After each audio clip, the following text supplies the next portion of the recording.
money rain капает на чек. You have some money, love dick, я shiny, пару лямов money. Welcome to my YouTube channel. इस video में हम Australia के एक competitive exam question solve करेंगे।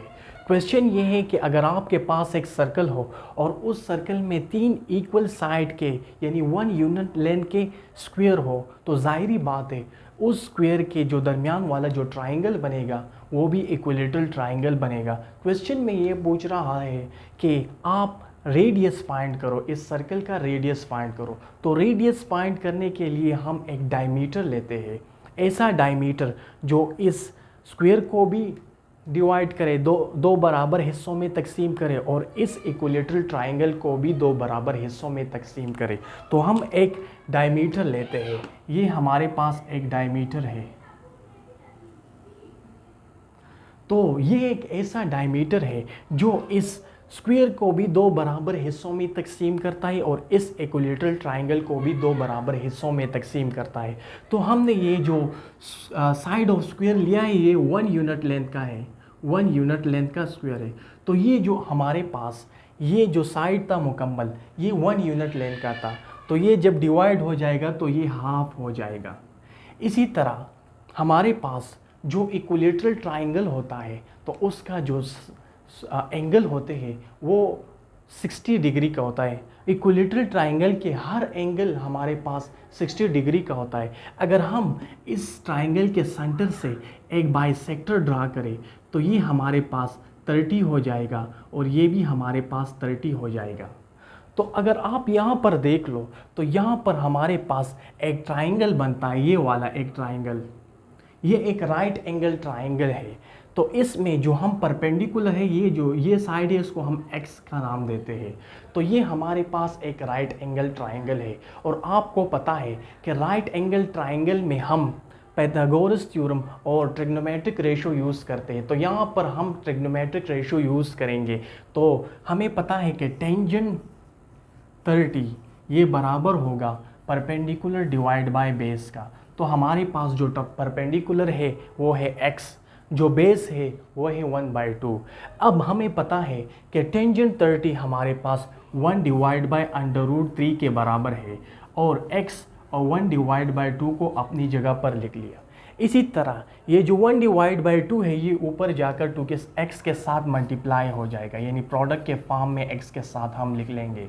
तो ये इस तरह आ जाएगा। तो ये 2 को बोथ साइड हम डिवाइड कर लेंगे तो ये हमारे पास 2 टाइम √3 = x आ जाएगा। तो हमारे पास x की वैल्यू आ गई। अब हमें पता है हमने स्टार्टिंग में ये बताया था कि जो स्क्वायर का जो लेंथ है वो हमारे पास 1 यूनिट लेंथ है। तो ये भी 1 यूनिट लेंथ होगा, ये भी 1 यूनिट लेंथ होगा और ये भी 1 यूनिट लेंथ होगा। तो हमने जो इस स्क्वायर को बाइसेक्ट किया तो ये जो लाइन है ये भी 1 यूनिट लेंथ होगा ना। तो इसको चलो हम कहते हैं कि ये y है, इसको हम 1 के बराबर लेते हैं। ये भी हमारे पास 1 यूनिट लेंथ है, इसको हमने y का नाम दिया। क्वेश्चन में हमने फाइंड क्या करना है, फाइंड ये करना है कि आप इस सर्कल का रेडियस फाइंड करो। तो चलो हम ये रेडियस फाइंड करते हैं कि यहाँ से यहाँ तक ये जो रेडियस है ये हम फाइंड करते हैं। अब ये जो बेस है ना ये 1 डिवाइड बाय 2, तो ये भी 1 डिवाइड बाय 2 होगा क्योंकि हमें पता है इस स्क्वायर का जो साइड है ये बाइसेक्ट हुआ है, 2 बराबर हिस्सों में तकसीम हुआ है। तो जब ये बाइसेक्ट हुआ है तो इस स्क्वायर का जो साइड है वो 1 यूनिट लेंथ का है। तो जब तकसीम हो जाए तो ये हाफ हो जाएगी। इसी तरह ये जब हाफ हुआ ये हमारे पास इसके बराबर आ गया और y हमारे पास 1 है। तो हम पाइथागोरस थ्योरम यूज़ करके हम ये रेडियस फाइंड कर सकते हैं। तो हमें पता है ना कि पाइथागोरस थ्योरम क्या है, मैं यहाँ पर लिखता हूँ। हमें पता है कि ये हाइपोटेन्यूज के बराबर है, हाइपोटेन्यूज बराबर है बेस का स्क्वायर प्लस परपेंडिकुलर का स्क्वायर। चल इसको हम नाम भी देते, ये हमारे पास a हुआ, ये o हुआ और ये x चलो b करते हैं, ये b हुआ। तो ab बराबर होगा √OA का स्क्वायर प्लस OB का स्क्वायर। तो ये इसके बराबर हो गए। इसी तरह इसी तरह हमें पता है कि जो ओ ए का स्क्वायर है वो हमारे पास हाफ है, तो इसका हाफ का स्क्वायर यानी ओ ए हमारे पास बराबर है हाफ के। ओ ए हमारे पास जो लेंथ है वो हाफ यूनिट के है। इसी तरह जो ओ बी का जो लेंथ है वो हमारे पास बराबर है एक्स प्लस वाई के, तो ये लिखते हैं कि एक्स प्लस वाई के ये बराबर है और होल स्क्वायर। फिर नीचे लिखते हैं हाफ का जो स्क्वायर है वो हमारे पास बन जाएगा 1/4 प्लस, चलो ये प्लस करते हैं, हमारे प्लस है, हमने इक्वल डाला है। एक्स हमारे पास 1 के बराबर है प्लस वाई हमारे पास 1/2 √3 के बराबर है और होल स्क्वायर लिखते हैं। अब हम इसको फर्दर सॉल्व करते हैं।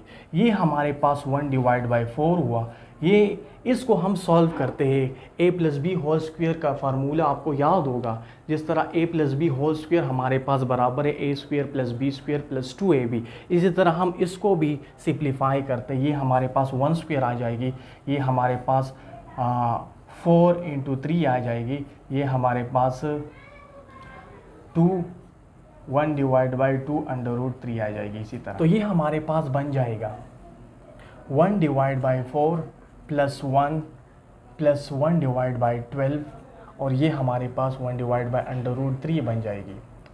अब जब हम इसका एलसीएम ले लेंगे तो ये हमारे पास बन जाएगा 3 + 1 + 3 + 12 + 1/12 + 1/√3 बन जाएगी। आप लोगों को एलसीएम फाइंड करना तो आता होगा। अब ये हमारे पास बन जाएगा 16/12 + 1/√3। 16/12 हमारे पास बराबर है 4/3 के + 1/√3। तो ये हमारे पास आ गया रेडियस ऑफ दिस सर्कल, उस सर्कल का रेडियस AB। तो ये हमारे पास सॉल्व हो गया। Thank you.